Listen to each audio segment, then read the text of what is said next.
16 साल का बच्चा था वो, आप 24 साल की हैं, तो उसकी भी ज़िंदगी ख़राब कर दी, अपनी भी ख़राब कर दी, क्यों? वो 16 साल का था, मेरा उसका एज डिफरेंस भी था, मुझे पता है, लेकिन उस टाइम पे मेरे आंखों पे एक बार मैं खुद की जान ले लूं कि ये सब मैंने क्यों किया। तो ये उस वक्त सोचना चाहिए था ना, अब जब सब कुछ हो गया, आप सोच रही हैं आप। तो उस टाइम प्यार की पट्टी बंधी हुई थी ना, अंधी थी मैं। मुझे कुछ नहीं समझ आया, उस लड़के के अलावा कुछ भी नजर नहीं आया मुझे।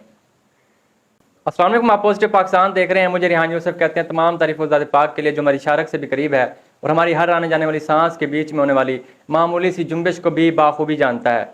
नाज़रीन, इस वक्त मेरे साथ 24 साल आयशा मौजूद है, जो गुजरात से ताल्लुक़ रखती हैं और इनको एक 16 साल लड़के से प्यार होता है।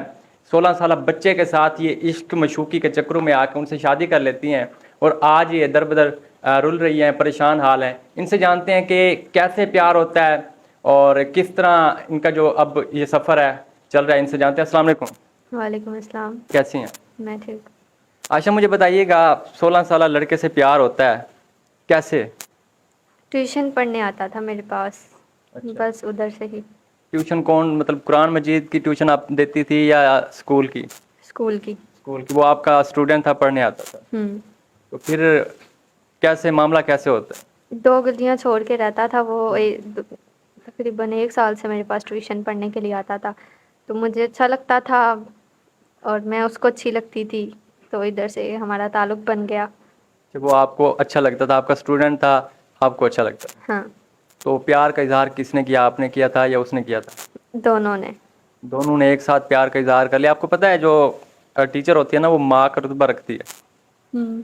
तो फिर इस तरह आप बच्चे के चक्करों में आ गई, प्यार मोहब्बत के चक्करों में आ गई, क्यों? आप तो पढ़ी लिखी हैं। पछतावा है मुझे इस बात का कि ये मैंने क्या किया। तब जुनून चढ़ा हुआ था, हम्म। तो अब दुख हो रहा है। बहुत ज़्यादा दुख, पछतावा। तो शादी की है, ऐसे बगैर निकाह के साथ रहते रहे, मामला क्या है बताएं ना नाजरीन को। हम दोनों ने निकाह किया था घर से भाग के। घर से भाग के? हम्म। क्यों, घर वालों को नहीं बताया था? घर वाले नहीं माने थे क्या? नहीं, वो भी अभी बच्चा था और मैं उससे काफ़ी बड़ी थी, तो उसके घर वाले कैसे मान सकते थे, तो हमने इसलिए ये कदम उठाया। यानी कि आपको आइडिया था कि वो बच्चा है, मेरे घर वाले नहीं मानेंगे, उसके घर वाले नहीं मानेंगे, फिर भी आपने जो है एक इस तरह का कदम उठाया जो अब आप पछता रही हैं। हाँ, बिल्कुल ऐसा ही है। तो शादी हुई कैसे? शादी किया, कोर्ट मैरिज किया, निकाह किया, क्या किया? हम दोनों ने एक मौलवी से निकाह करवाया था। हम्म। मेरी दोस्त के वालिद हैं, उन्होंने हमारा निकाह करवाया किया था। उसके बाद 15-20 दिन हम एक दोस्त के फ्लैट में रहते रहे, और फिर उसके घर वाले ढूंढा उसके घर वालों ने, तो उन लोगों को पता लग गया। उनको पता लग गया, फिर जब उन्होंने आपको पकड़ा, किस हालत में पकड़ा? उसके घर वाले अपने बेटे को उठा के रह गए थे, और मैं अकेली अब दर बदर जलील हो रही हूँ। तो फिर आपके वालिदैन ने नहीं रब्ता किया? मुझे वो, अब मैं उनकी इज्जत की धज्जियां उड़ा के जब चलेगी, तो मुझे अपने घर में फिर क्यों रखेंगे। तो ये चीज़ आपको पहले सोचनी चाहिए थी ना, आप पढ़ी लिखी हैं, फिर भी आपने इस तरह का कदम उठाया, क्यों? आखिर क्या सोच के उठाया था? मुझे उससे प्यार हो गया था ना। तो प्यार में अंधी हो गई थी बिल्कुल। क्या कर सकते। देखें नाजरीन, दुख हो रहा है, तकलीफ हो रही है कि मैंने गलत किया है, रो रही है, पछता रही है। अब क्या फ़ायदा जब सारा कुछ हो गया, मामलात हो गए। अब वो बच्चा था, उसको तो ले गई, ये लड़की है दर बदर रुल रही है, इज़्ज़त पामाल कर दी अपने वालिदैन की। तो उन्होंने कैसे एक्सेप्ट करना था इसको? तो कोई रब्ता नहीं किया आपके वालिदैन ने, या आपने उनसे कहा हो कि मुझे वापस रखें, अपने पास रखें, मेरे से गलती हो गई, या कोई माफ़ी नहीं मांगी? मैंने बहुत कोशिश की, लेकिन उन्होंने कहा तुम इस काबिल ही नहीं हो, हमारी तरबियत नहीं थी ये जिस तरह का तुमने कदम उठाया है। अच्छा, आपके घर वालों को कैसे इतला मिली? जब उसके घर वाले, बच्चा काफ़ी दिनों से गायब था, जब उसके घर वाले मेरे घर पहुंचे, तो उन लोगों ने देखा कि ना मैं हूँ ना वो है, तो उसके घर वाले ढूंढते हुए जिधर मैं रहती थी उधर आ गए। तो उन्होंने फिर मेरे घर इतला की कि तुम्हारे बेटी ने हमारे बच्चे को ख़राब किया है। इस तरह से मामला बढ़ता गया। फिर मैं, मेरे घर वालों से मैंने कहा कि जब मैंने वापस आना है, तो उन्होंने कहा अब वापस आने की ज़रूरत नहीं है, तुम हमारे लिए मर गई हो हमेशा के लिए, तो हमारी इज्जत की धज्जियाँ तो तुमने उड़ा दी, अब क्या लेने के लिए आना है तुमने इधर।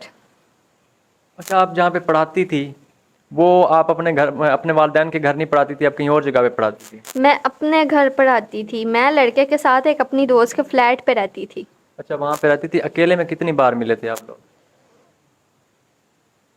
अकेले में नहीं, मेरे पास वो बच्चा पढ़ने के लिए आता था, मैं होमवर्क देती थी, बातें करती थी, वो भी मुझसे बातें करता था, पसंद करता था। और जब हम मिले हैं तो हम जो है निकाह करने के बाद हम लोग मिले हैं। अच्छा, चलें, आपके घर वालों को पता चल गया, फिर उनके घर वालिदैन को भी पता चल गया, उनके वालिदैन अपने बच्चों को ले गए, आपके वालिदैन ने आपको एक्सेप्ट नहीं किया? नहीं, मुझे दोनों घरों में से किसी ने भी एक्सेप्ट नहीं किया, क्योंकि नाम वो कहते थे ये इसने भाग के शादी कर ली, कल को ये किसी और के पास भी चली जाएगी, हम अपने घर की इज्जत खराब नहीं कर सकते। तो उनका मतलब तो ठीक था, ज़ाहिर सी बात है, आपने उनको उन्होंने आपको पाला पोसा बड़ा किया, आपने उनके दिल को ठेस पहुंचाया, तो उन्होंने ऐसे कहना था? मैं शर्मिंदा हूँ, मुझे पछतावा है बहुत ज़्यादा अपनी इस की गई हरकत का, इसी बात पे रोना आ रहा है? बहुत ज़्यादा। मैं अपने माँ बाप के आगे हाथ जोड़ के माफ़ी मांगती हूँ कि वो मुझे माफ़ कर दें, मैं रुल जाऊंगी, मुझे अपने घर ले जाए एक दफ़ा। अगर वो मेरी वीडियो देख रहे हैं तो प्लीज़ मुझे इस हाल में ना छोड़ें, मुझे ले जाए इधर से, जिधर मैं रुल रही हूँ, दर बदर जलील हो रही हूँ।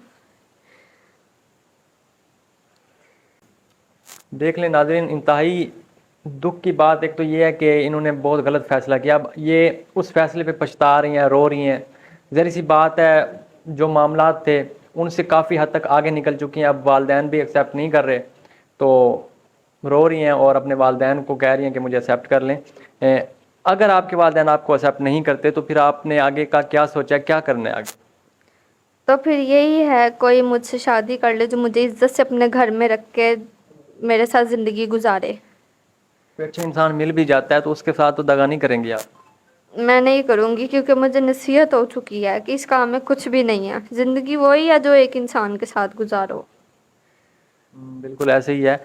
देखें नाज़रीन, ये कह रही हैं कि अगर कोई नेक इंसान इनको मिलता है, अच्छा इंसान हो जो इनके माजी को ना कुरे दे और इनके साथ मुखलिस होकर रहे, तो ये भी उसके साथ मुखलिस होकर रहेंगी। तो ये थी आज की कहानी, आपने सुनी है। आप अपनी राय हमें कमेंट सेक्शन में लाजमी कीजिएगा। मुझे इजाज़त दें इस उम्मीद इस यकीन के साथ कि इनकी जो है कोई ना कोई अच्छा वसीला इनके लिए बनेगा। अल्लाह हाफ़िज़।